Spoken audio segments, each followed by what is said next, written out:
Welcome to Amplify. I'm your host, Candice Dormon. On this show, we shine a light on people making moves, grinding, hustling, and being excellent because it's 2020 and there are still a lot of first and onlys across almost every industry. So let's dig in.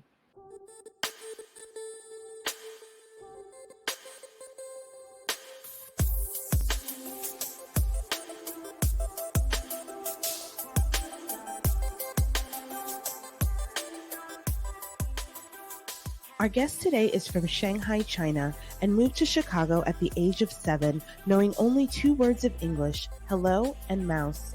She quickly learned the language by reading voraciously, watching television, and reciting Shel Silverstein and Robert Frost poems. A few years later, she was awarded for her writing at the Illinois Young Authors Conference and published in a national anthology of children's poetry. She received a full scholarship and attended East Coast boarding school Choate Rosemary Hall and graduated cum laude from Columbia with a degree in English literature.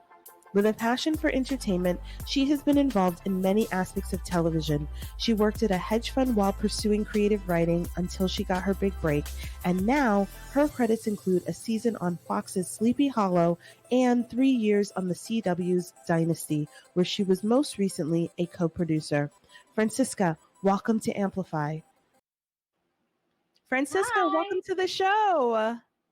So excited to be here and get to chat with you.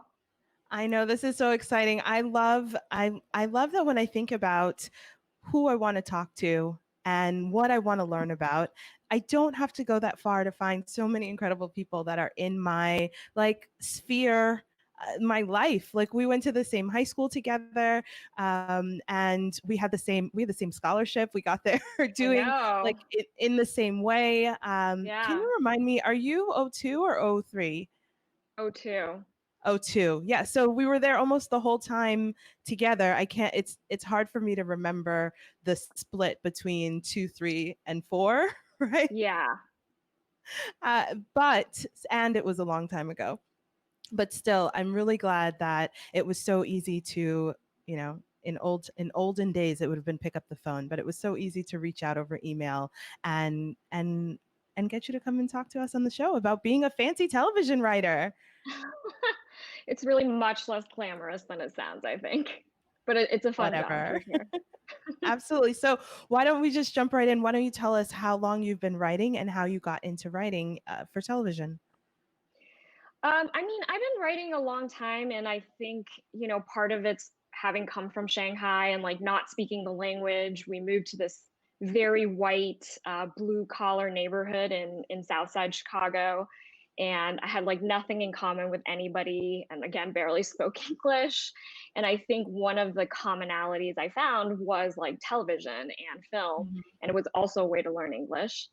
And pretty much as soon as I arrived, after learning a little bit, I started writing. I was part of this writing program and I won a bunch of awards. So it was something I was always really interested in. And then I think I saw Titanic, and pretty much every girl just cried buckets of tears and saw it 13 times in theaters, and left wanting to be exactly like James Cameron, the director. I was I want to tell stories. I want to make people cry. And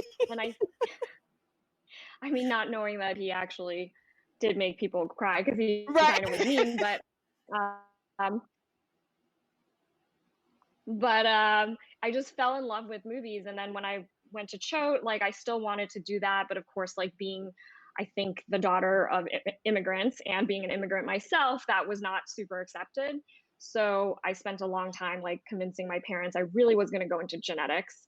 But kind of when it came time to pull the trigger in college, I was like, no, I really just want to try for it. And my dad, who, grew up in the Cultural Revolution and was in China, was like, I understand that. And I know if you don't try for it, you'll regret it for the rest of your life. So he was okay with me going to New York and going to Columbia, and I was an English major. The deal was I couldn't go to film school yet, but so while I was in New York, I did a lot of internships for Warner Brothers and Lionsgate and different production companies, just reading a lot of scripts. and learning about the business. And when I graduated, I worked for this independent production company called Crest. They've done a lot of documentaries recently. The first movie when I arrived that they did was with Blake Lively and Max Minghella. That's now on Netflix. And so I learned a lot about the business that way too. And I read a ton of scripts while I was there. And the thing you notice, this is sort of terrible to say, but I think every development exec would say this, is like you read hundreds and hundreds of scripts, 95% are probably really bad. Like you're just like, I can't get beyond the first 15 pages. And then out of that 5%, you're like, maybe you would make one of these or want to try to make one of these. So I was like, oh, I really should start thinking about kind of writing my own thing. Like before I really think about directing, like I need to think about what kind of stories I want to tell. And I was kind of looking at the feature side from a bigger picture sort of way. And I was like, all the stories that are being told are like, you know, Transformers 500 or some mumblecore movie. Don't talk about time out.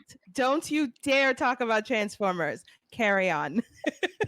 No, I mean, it's great. I love big action movies and I'd love to write big action movies, but it's just sort of a bummer when you come into the business and there's such diversity of stories from like a budgetary standpoint, you know, like when Titanic was made, for example, that was a year like a movie like Good Will Hunting could be made, and that was like a $30 million movie. But by the time that we hit, I guess it was like 2007, 2008, it was only big movies, and kind of these more big budget mid-level movies weren't being made anymore. So it was either that or like I said, a $250,000 mumblecore movie made by hipsters in an apartment in Williamsburg. So there wasn't a lot of stuff in between. And I just felt like the stories that I wanted to tell that really like focused on women and people of color, those were all kind of being told on television. You know, Lost was kind of at its peak, and that was just such a great show in terms of really, you know, they had an entire episode that was subtitled in Korean. Like, how rare is that? So I really felt like, so I really felt like the places that were pushing the boundaries and telling stories that I wanted to see was on TV. So after that, I kind of consciously made the decision to sort of push into television, but TV is really hard. And it's especially hard in New York at that time because there were almost no shows that had writing rooms on the East Coast. And also, by the way, the difference between film and television is film, the director is really king. You know, they really come in and lead the production and, you know, they help make adjustments to the script. They sort of are the shepherds of the story from the beginning to the end. Whereas in TV, because it's so much longer of an order, the writers are really in charge. So the writers are the people who develop the world and help put together the cast. And, you know, we get sort of producing credits on, you know, being on set and being in post and sort of get, you know, a later, this is all very technical, so I'm sorry, but, you know, we get. No, it's good. No, please do it. Yeah, so in post-production, for example, director gets an earlier cut than we do. The writers get a later cut because we're the producers, and then the studio network gets to do their notes. So anyway, on the TV side, writers are sort of king. So I was like, okay, so I want to be creatively involved from start to finish. How do I do that? And I was like, okay, so I have to be a TV writer. So I started just kind of writing my own pilots, and I got a job at this creative services agency, which did branding and marketing for television networks. So I really learned about TV from the business perspective, like even went to Europe and met with heads of marketing and heads of programming. And of course, then the recession hit. So the first people to go usually are marketing people. And it kind of really gave me the kick in the ass that I needed to start writing my own things. Because that's the most important thing about getting started, is like putting together your portfolio and finding out who you are as a writer. So I ended up during that time writing my first pilot, which actually is a supernatural boarding school story. Stop. It sounds like the Vampire Diaries, right? It's I would say tonally it's pretty different. I think it is a little more gritty. You're right. But You're right. I think I think I someone believe you. once I believe you. described it. Yeah, someone once described it as it starts as Gossip Girl, ends as Pan's Labyrinth because there's like a horror element to it, and I was like, Ah, I'll got take it. that. That's pretty flattering. Um, but I like definitely it. has the stuff that I think we as scholarship kids like totally experience there, and you're Mhm. really coming into that school as an outsider, and I think that's an important perspective to share. Um, Absolutely. And also, I mean, so yeah, just to go off of that just a little bit, there have been lots of stories from that take place at a boarding school or at a prep school, and having had that experience, although obviously from the lens as a person of color, which is very different, yeah, the I haven't found one that I really believe, right? As a person that yes, went through it, it's always sort of focused on the high level, like high access of everyone. But I mean, that's the juicy part of it. But there hasn't been one yet that I was like, oh, that's it, right? There I remember several, right. probably like 20 years ago now, there was a show called Young Americans. Did you ever see that show? No, It was a boarding school story, and it had Ian Somerhalder. Is that how you really, say his name?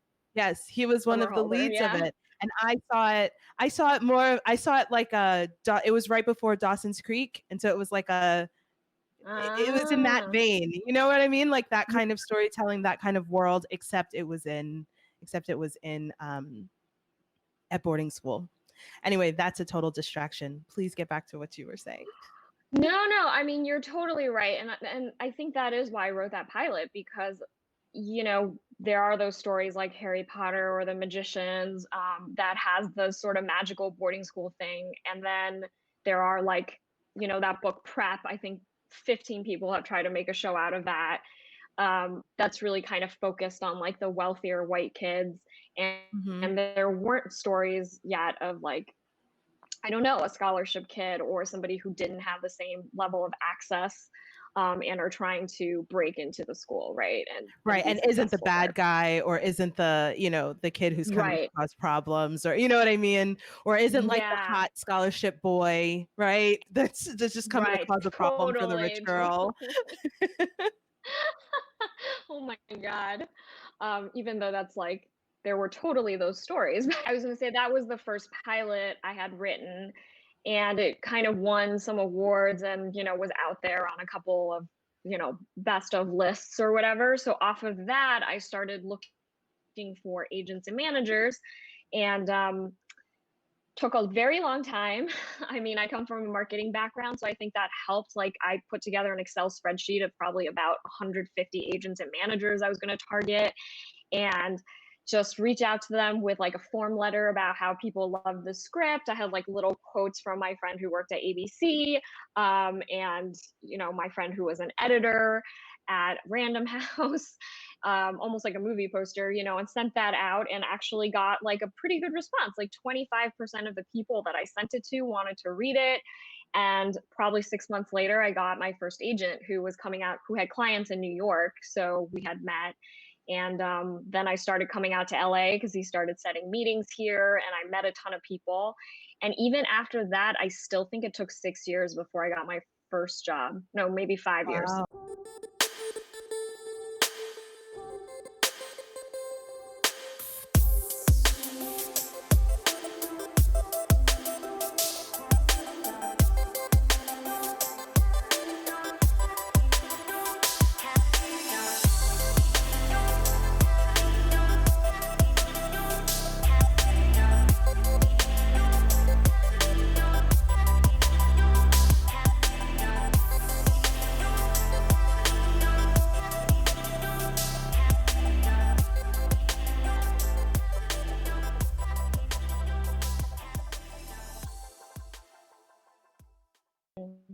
I think that we have an idea, we being the like layman public who don't have anything to do with like the business, Right. right? Like I feel like everybody's a part of the business in California, but we just see when you make it, right? People, Right. the kids just see now that so and so was like Pamela Anderson was discovered at a football game, or so and so was discovered at a restaurant or something. Everybody's looking to be discovered, but that is not the normal. That's not the normal way that people get into this business at any level. And so I think it's really Yeah. important for you to talk about and to hear stories about how long it takes to get from, oh, this is what I want to do, to, oh, somebody's going to pay me to do it. Yeah, it takes a long time, and even my experience has not been as long as some people's. Especially when I came out here, and I know people who've gone through the assistant route, and they were like assistants or researchers for like 8, 9, even 10 years before they got their first job. And of course, that length tends to be longer if you're a person of color or a woman, just because I think your network is so much smaller. Mm-hmm. And of course, I was coming from New York. I didn't know anybody. So I really, when I started coming out to LA, I emailed everybody I knew. Like, I was working at a hedge fund to pay the bills at that point. So they had set me up with a couple like really random connections that they had. People from high school, I reached out to them on Facebook and they put me in touch with people they knew in LA. And that was kind of how I started developing my network. And I came out here probably 2, 3 times a year for about 4 to 5 years before I moved out here. And within 6 months, I did have my first job, but it was through those contacts that I had really like, pounded the pavement to get. Um, so yeah, it takes a long time. And during that time, you should just be writing. You're never gonna, well, I shouldn't say never, but you're very unlikely going to make it in the business with just one script, right? There's usually going to be like a large mountain of like garbage you've written or rejections or things that don't pan out. And yeah, you just need to kind of keep writing, but also make those connections. You have to be good at both the creative and the business, I think. The fact that you have to be creative, but you also have to have this like business. I'm thinking of business acumen as yourself as the business, right? It's the business of you as the writer or as the whoever. The fact that you have Excel spreadsheets and data about how many people responded or wanted to see it. Like I think sometimes people who are creative are focused on the creative side. Like, I only want to write. Yeah. And maybe they're introverts and they don't really want to talk to people, but you have to be able to put yourself out there because the network is king. Yeah, and I mean, I think the big thing about television writing, that's different from features or novels is you're not buried like by yourself somewhere. You can't just like write this thing and then 6 months later, here it is. It's very television is a very social form of writing. Everything is done by group in some ways. So when you're going out there and you're putting yourself out there for staffing jobs, you're trying to get hired by a showrunner. A showrunner is exactly what it sounds like. It's like the CEO of a 300-person company. They are the head of the writer's room. They hire people who do production and they're in charge of the final kind of cut of the episode. They deal with the studio network. It's usually their show and their vision that you're trying to service. So you're trying to appeal to somebody to hire you, and they need to want to hang out with you like 12 hours a day, because sometimes you're really in the trenches, you're working late hours. So you want to seem like a professional, good person that they would want to work with and not just be a good writer. I would almost say like the writing is, and I hate to say this, but I really think it's like 20% of the job, or of getting the job, because so much of it is about your connections. Are they getting recommendations from people that they know who think you're cool to work with? Like, you need to have all of that set up. The network and studio also kind of has a say, like if they hate you, they're not going to hire you. So part of what you're doing as a TV writer is not just writing those scripts, but you're going out on meetings, which they call generals, and you meet different executives, you meet different producers, you meet other writers, and those people are all going to be helping you get your jobs. That is a lot, Francisca. I I'm really sorry, my earbuds are falling out. I'm really No worries. grateful for you going sort of into the details of this, because the the the surface level things are the things we all see. Again, we see that someone's made it, or we see your name on the on the screen, right? And we take the screenshot. I remember when I saw your name on Sleepy Hollow, which we should talk about next, and I was like, wait, I feel like I know her. Oh, It's like this. yeah. It's really good. We also have a mutual friend from high school who was on a show. Do you remember Dan DiTomaso? Yeah, he was on I remember. Dynasty. Oh, I didn't even see him on there. I mean, I haven't watched all the He seasons, was but on, yeah, he was on a couple episodes in season 3. And I'll tell you a funny story real quick, let's hear it. but Let's hear it. I think this was last season. It was episode 8. Um, I was on set. We were like in rehearsals, and all of a sudden I look up and I was like, and Dan's not in the scene. He wasn't even in my episode. I look up and Dan walks in, and I was like, just having this moment where I was like, where am I in space and time that Dandy Tomato is here? And we were like in the middle of a rehearsal, and he was like, and I was like, oh my God. So I like quietly, went around the actors who were rehearsing and like went and gave him a big hug. And he was like, yeah, I saw your name in the makeup trailer, like on the call sheet. And so I really wanted to come by and say hi. Um, and yeah, I was like, I didn't even know because I'm involved with the casting of the people in my episode, but because he was cast in the episode before that we were Oh, shooting simultaneously, I got didn't it. know that he had been cast. So I was just so shocked to see him. And then we went and grabbed dinner, and yeah, it was really nice to catch up. But That's so so amazing. I funny. love it. I mean, it again speaks to networks, right? I remember when I saw what's the name of the show he Yeah. was on with the witches? He was on some show with witches, and I was watching it because I like those kinds of Yeah, supernatural shows. And he comes on the screen, and I was like, why do I feel like I know this guy? It's just I know. it is such a big world, but it is such a small world, and it's really It really important, is. especially if you're in a business, in a position where you have to talk to other people, to make sure that you are doing all of the things to make sure that people remember you and like you. I think that, like you said, Yeah. the work is important, and if it wasn't there, if you were not a good writer, then you wouldn't be there at all.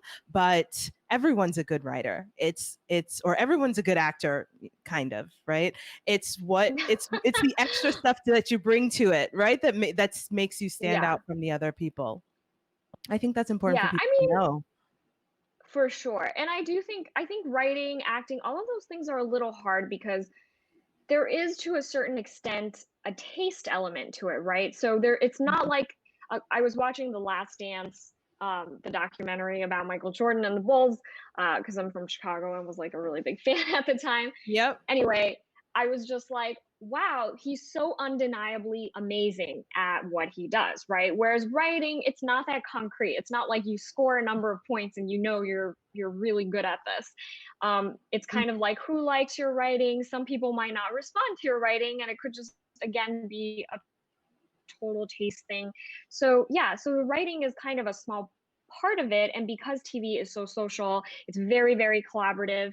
I think if you were the most talented writer in the world and you're just a complete asshole in the room and just super hard to work with, you are stubborn and fight every point, nobody wants to be around you. You go to set, the actors hate you, the crew hates you, you're just super difficult and demanding, or you start fighting with the showrunner. I mean, I think you're not going to get hired. It's Yeah. just there's so much more to a room than just like good writing. Can you tell us a little bit about how you felt the first time you saw your name in the credits? Yeah, I mean, definitely very exciting. Obviously, I was like, oh my God, there's my name. But it's really funny because I think when I watched my episode of Sleepy, I invited like a small group of friends over and we all had wine and stuff like that. And I was like so nervous. I don't even think I really processed what the episode was like. And my friends were like trying to get me to pause it on DVR so they could like take pictures of me with the name and everything. It was definitely really cute, but I didn't have like one of those big like 100-person parties at a bar or something where, you know, I Mm-hmm. think everyone's like cheering and doing toasts. So it was definitely really exciting, and it was cute that my mom, I think, was like texting me screenshots because she was watching, even though she doesn't watch the show at all. But yeah, it was definitely really cool. And I did actually, that picture in the intro of me next to my name on the sleepy still, that Mm-hmm. actually was taken at playback. So we go to this thing where you listen to all the different sound mixes and ADR, additional dialogue recording, and like all the sound kind of is done, and then you give notes on that. And you get to see it, which is really cool, on a massive, massive screen. So my name was like huge; it was like the size of me, and the post people were really sweet because I think the showrunner was like, "This is her first episode; she's really excited." So they like pulled it up at the end so I could stand in front of it, and that's why it's in front of all that equipment. Um, but yeah, it's definitely a very special moment. And then it was funny because I was on Dynasty and there's 22 episodes a season, and by then I was what's called a story editor, so I was one level up, and your name is on every episode. At the end. So then I got very used to seeing my name, and now you're just like, oh. But the Because first now time is you're definitely fancy. very cool. No, I wish. I really wish. So we were talking a little bit before, and I'd be remiss if I didn't kind of bring up this fact. I remember when I was watching Sleepy Hollow around it's been a few years now, that I very clearly started to see and notice more people of color on screen, right? The second Hmm. lead or the first, I don't even know what Nicole would be called on Sleepy Hollow, but she was on that, a lead on that Yeah, show. she was I was a lead. Yeah. watching I was watching the originals, and I was watching Vampire Hmm. Diaries. I was watching all of these shows on CW and on Fox. Um, that all of a sudden I was very aware of the fact that there were lead actors who were people of color and not just the best friend or the neighbor's Yeah. kid or the whatever. Right. I think you've been in the business long enough. What do you remember that time? What was it like? When was that like an active thing? What happened? Something clearly happened, and I'm just still trying to figure out what that was, because it's amazing, and I love that it's continuing, because obviously we're all happy to see people of color on screen. But I just want to Right. know, from the sort of, from where you were, could you see that, and what that was like?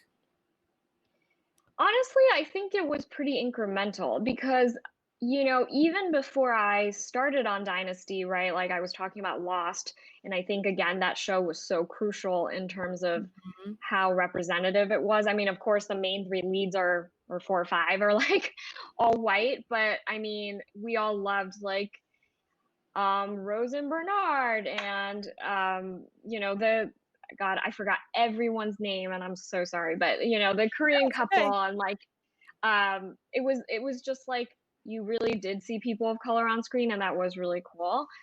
Uh, and then I think when I got to Hollywood, there were like a number of shows, but I think the thing I really noticed was it was really hard to break into the business, so it was hard for me to be like, oh my gosh, there's suddenly so much diversity and that's all people care about. I don't think that was quite true. And even like maybe 4 or 5 years ago, I think four, I had a meeting at a prominent cable network with a white male exec. And I was telling him I had a script that featured a Chinese woman as an immigrant. And it was a really cool story. And when I had originally told him about it, he was very encouraging that I should write this. And when I brought it up again that I finished writing it, he was like, you know, he's like, we're a network that's really, most of our viewers are white male, and most of our shows are sort of geared towards white men. And, you know, you might want to try network TV because they're better towards women and minorities. And I was like, Wow. wow, that's pretty offensive. So, I mean, Yeah. I think there definitely has been movement, but there also is still so much work to do. And I Yeah. think certain networks have been better about it. Like CW always is a little better. You know, of course Mhm. they have Jane the Virgin, they have Batgirl. They are definitely trying. Mhm. Um, And I think Sleepy Hollow was really unique and special in that Nicole Beharie, I think, was the first Black female lead of any genre shows, which Wow. was a really huge deal. So it was really cool. But I think then, having worked on Sleepy, and I wasn't there when she was there, I started on season 4 after she had left. There were a lot of conversations about race that were just super awkward because Mm. now this major lead of your show, a person of color, has left. The fans are super angry. How do we cast someone else that's not going to piss people off? And there was a lot of conversation about that because, and in some ways, a lot of problematic people, you just see a lot Yeah. of problems arise out of that, Yeah, you know yeah. what I mean? So it was hard for me to like suddenly be in this world and be like, oh my god, this is incredible, because my norm and baseline was walking into some very awkward conversations that I think people didn't want to have. And it was, I Mm. was really lucky on Sleepy. It was me, an Asian co-showrunner, and a Black writer. So there were 3 of us who were people of color. And on a lot of shows, you still have like one person of color or one woman. Mm. So it was There's still a work to little be bit done. better, but yeah, Yeah. but it was still predominantly white comic book guys, who was on that show. That's so interesting. But I think it's important. I think it's really important to keep talking about these things because sometimes we allow one small give, right? Oh, now we have Yeah, a female writer, or now we have an Asian writer, or now we have a Black lead. We allow one small thing to distract us from all the other ways that right. things are not moving forward.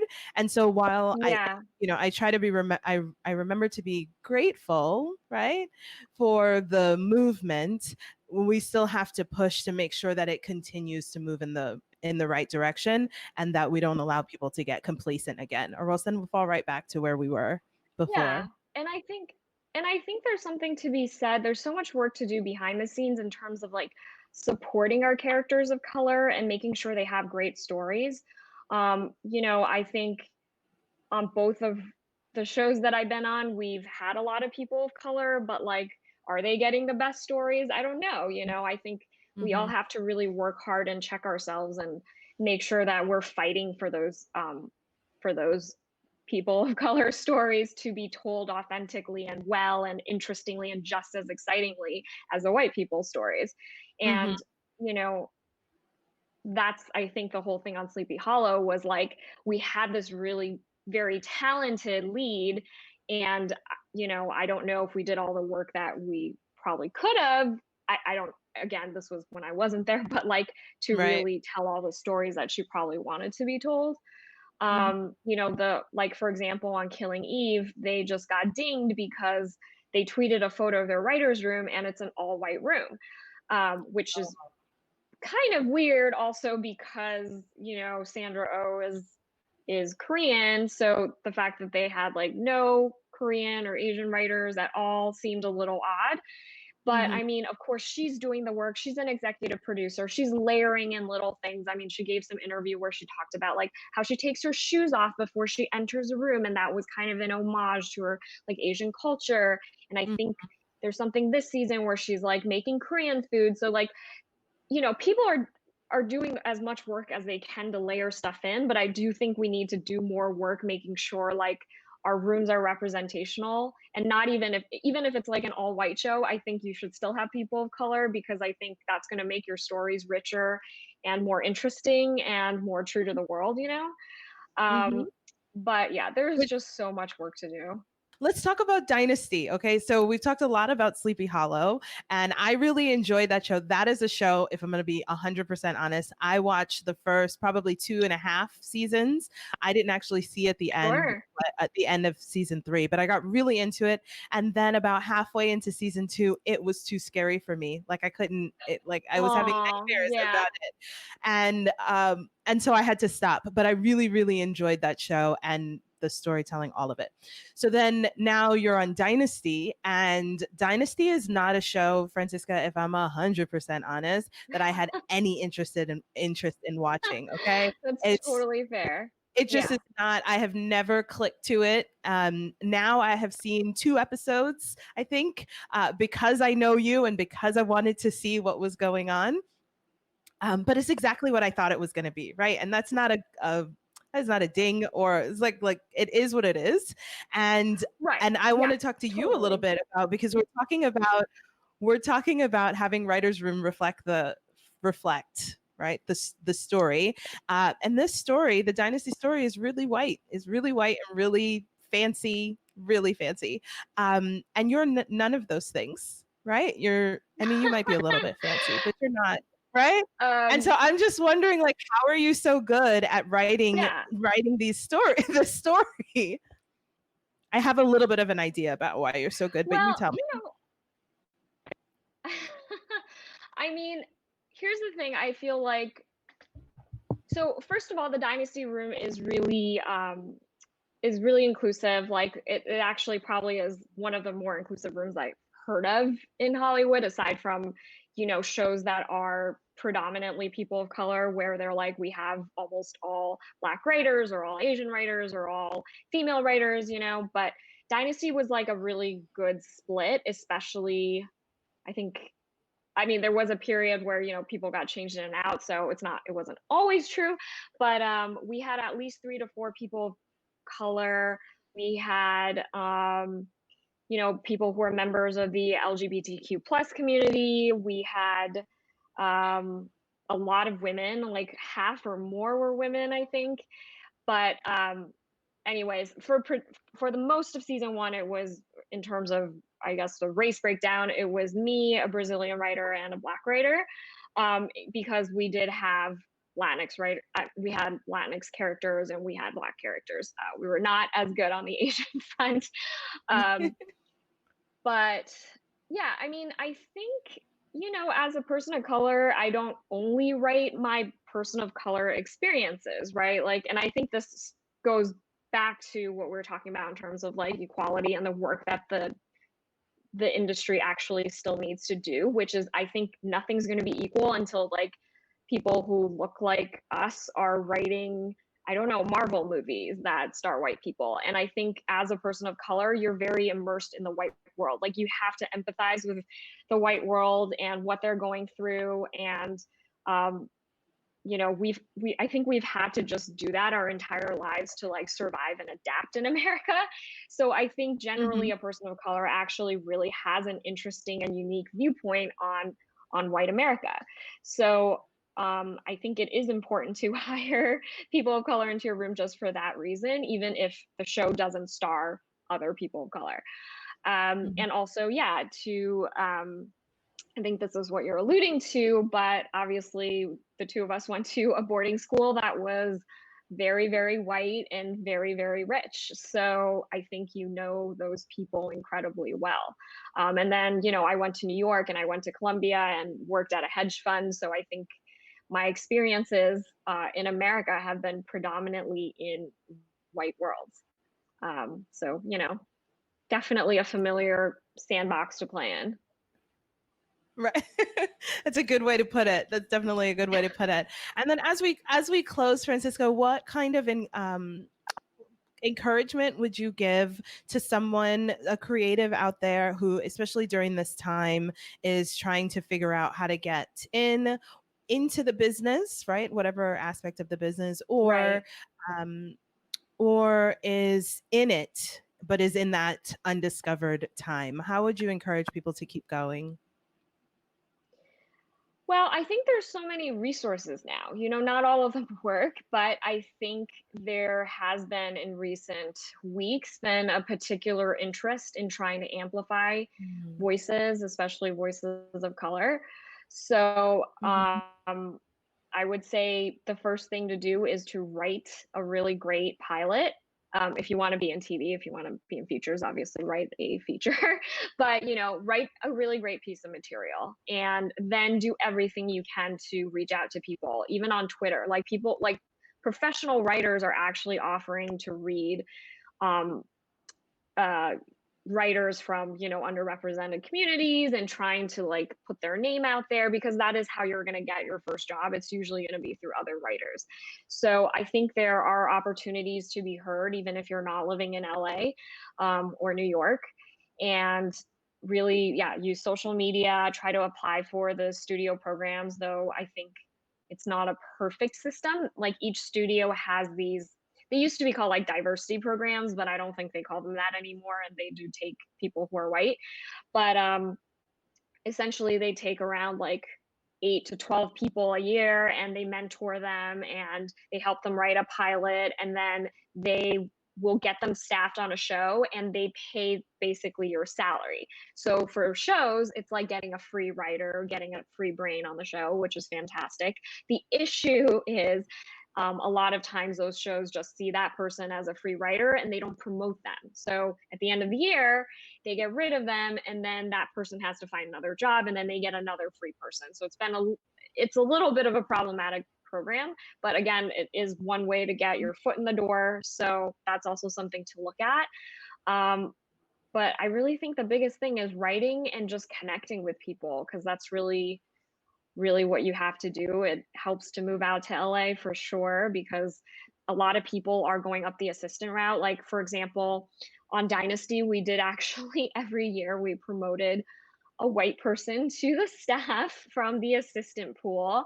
And I think by year 3, they were like, oh, we should probably find some people of color for our assistants so that they can move up the ladder that way. And what was hilarious was like one of our Right, assistants right. got staffed right away because she actually got into the ABC program, and she staffed on an ABC show. So she's like freshly out of college and already staffed, which is really great and gives me a lot of hope about the next generation of writers, I think. But trying to go the assistant route is another way to break into television and just trying to learn the business. And I think a lot of shows, like I said, are actually working really hard to try to find, new writers from different communities that they weren't looking in before. So what I'm hearing is definitely ride the current wave. Ride the current Yes. wave. I don't know why I'm having a hard time saying that, Oh my but God. I think sometimes people think.